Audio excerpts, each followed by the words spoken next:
بسم الله الرحمن الرحيم. الحمد لله رب العالمين، والصلاة والسلام على أشرف الأنبياء والسيد المرسلين، وعلى آله وصحبه أجمعين، أما بعد. عن عبد الله بن مسعود رضي الله عنه عن النبي صلى الله عليه وسلم قال: المرأة عورة، فإذا خرجت استشرفها الشيطان،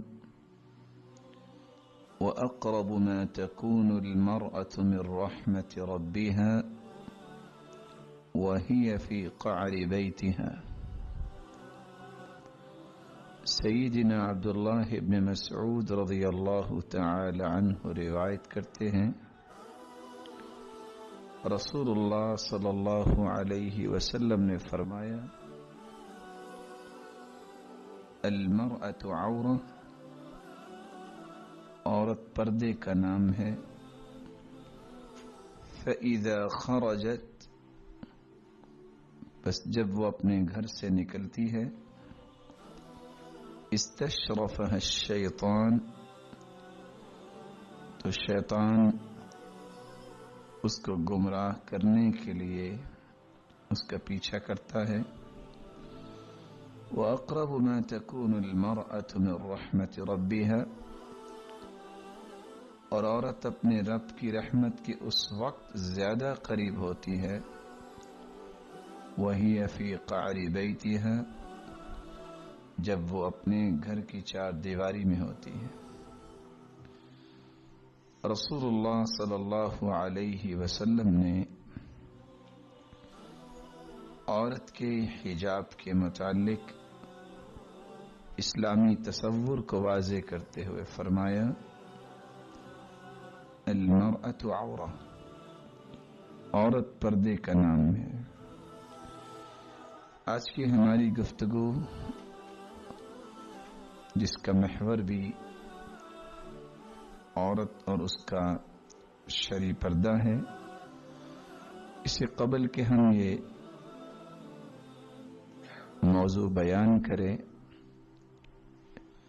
ہم اس سے پہلے اس بات کو پیش کرنا چاہیں گے کہ اسلام نے عورت کو کس طرح عظمتوں سے نوازا اور کس طرح اسلام نے عورت کی تکریم کی،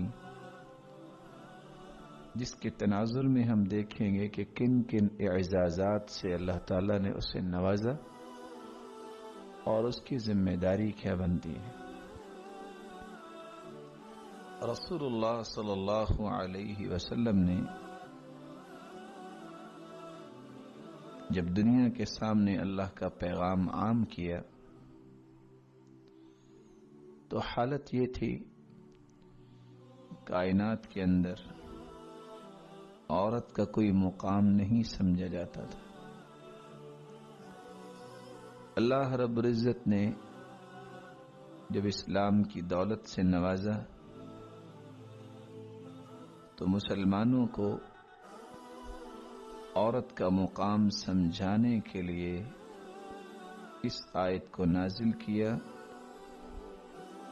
اور بتا دیا کہ انسانیت میں مرد اور عورت برابر ہیں۔ انا خلقناکم من ذکر و انثی، تمہیں ایک مرد اور ایک عورت سے پیدا کیا ہے، بلکہ اللہ تعالی نے اس کی شان کو بلند کرنے کے لیے ایمان میں بھی برابری کا ایک پیغام نازل کر دیا۔ من عمل صالحا من ذکر او انثی وهو مؤمن، کوئی مرد ہو یا عورت، اگر وہ نیک اور صالح عمل اللہ کے سامنے پیش کرتا ہے یا پیش کرتی ہے، فَلَنُحْيِيَنَّهُ حَيَاةً طَيِّبَةً، تو اللہ رب العزت فرماتے ہیں ہمارا یہ وعدہ ہے کہ ہم اس کی زندگی کو بارونق بنائیں گے، وَلَنَجْزِيَنَّهُمْ أَجْرَهُمْ بِأَحْسَنِ مَا كَانُوا يَعْمَلُونَ، اور جو انہوں نے نیک اور صالح اعمال کیے ہیں ان کا ایسا بدلہ عطا فرمائیں گے جو ان کے تصور سے بھی بلند ہوگا۔ اللہ تعالیٰ نے عورت کی شان کو بلند کرنے کے لیے تذکرے میں بھی برابری کر دی۔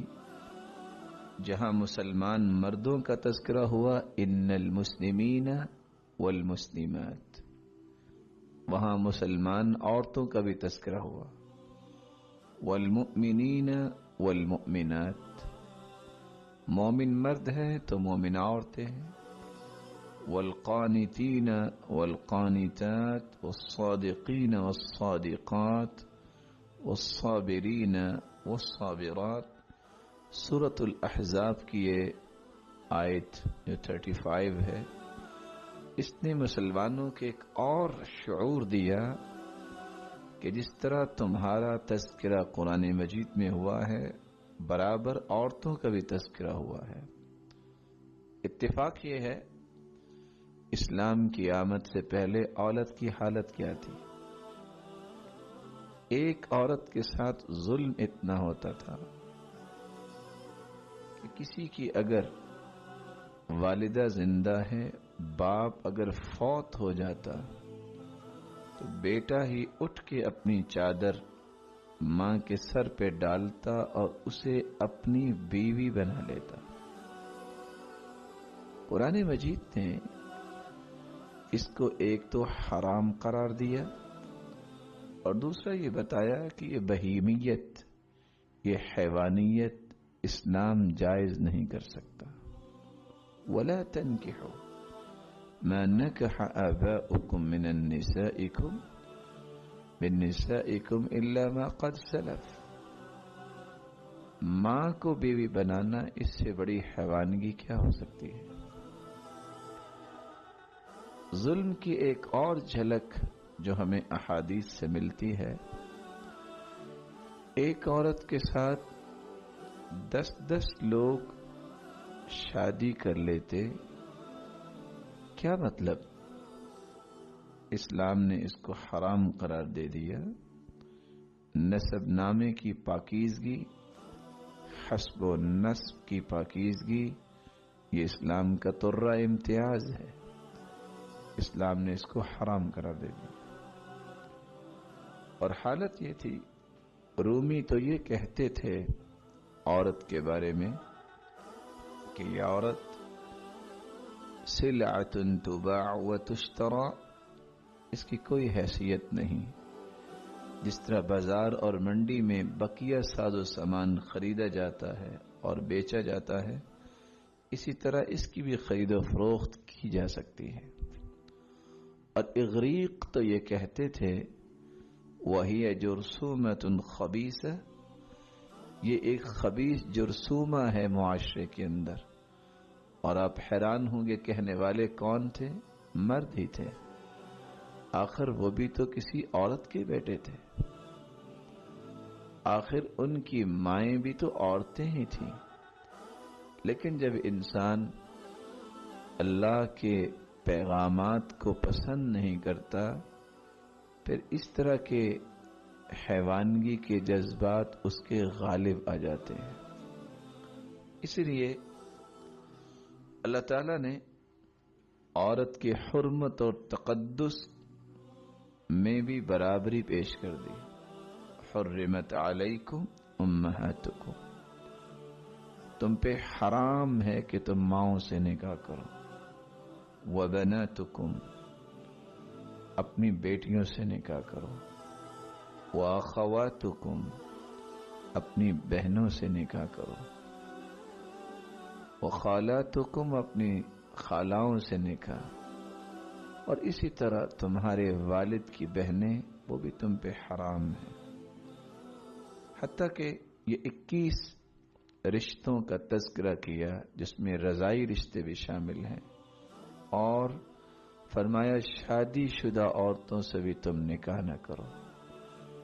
یہاں تک وَلَا مُتَّخِذَاتِ أَخْدَانٍ، ایسی عورتیں جو خفیہ دوستیاں بنا لیتی ہیں ان سے بھی نکاح کرنا ایک مسلمان کے لیے ناجائز قرار دے دیا گیا کہ ایسی عورتیں جن کے جذبات اور جن کے افکار پاکیزہ نہیں رہے اور انہوں نے خفیہ تعلق کو بنانے کی کوشش کی، ایسی عورتیں بھی اس لائق نہیں کہ ان کو اپنے عقد زوجیت میں لایا جائے جب تک کہ وہ اللہ سے توبہ نہ کر لے اور راہ راست پر نہ آ جائیں، صراط مستقیم پر نہ آ جائیں۔